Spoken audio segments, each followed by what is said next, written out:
Sama dengan jenis perusahaan lainnya, perusahaan jasa juga harus membuat laporan keuangan. Dan seperti yang kita ketahui, dalam membuat laporan keuangan, kita harus mengetahui siklus akuntansi perusahaan jasa terlebih dahulu. Dengan begitu, laporan keuangan yang dihasilkan akan baik dan benar. Langkah pertama dalam siklus akuntansi adalah mengidentifikasikan dan menganalisis transaksi. Akuntan harus mengidentifikasikan transaksi sehingga dapat dicatat dengan benar.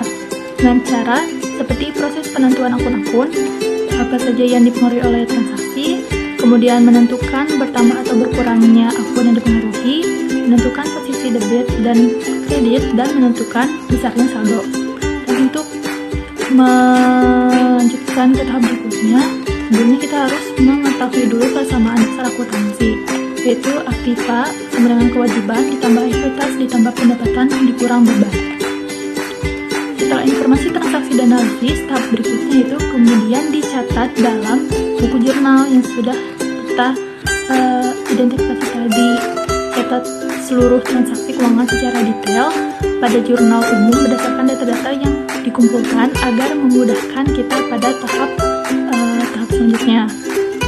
Dan tahap selanjutnya yaitu memposting transaksi ke dalam buku besar.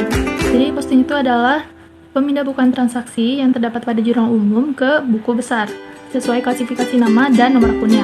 Lalu dihitung saldonya masing-masing akun pada buku besar untuk mengetahui total nilai akun. Dan harus diurutkan dari nomor akun yang terkecil sampai yang terbesar.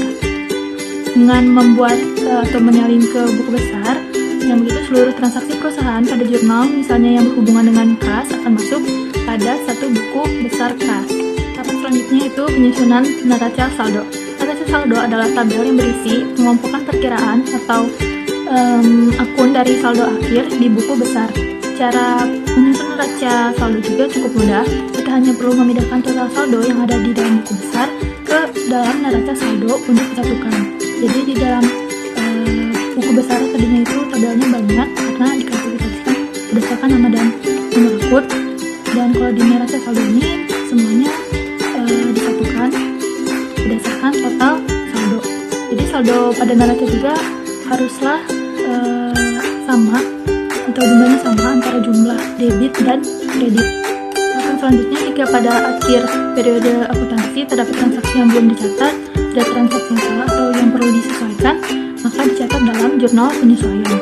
Jurnal penyesuaian adalah jurnal yang dibuat untuk menyesuaikan saldo-saldo akun tertentu di neraca saldo agar mencerminkan kondisi yang sebenarnya. Akun-akun yang biasanya memerlukan penyesuaian di akhir periode adalah perlengkapan, aktivitas, beban terutang, beban muka, pendapatan yang masih harus diterima, dan pendapatan diterima di muka.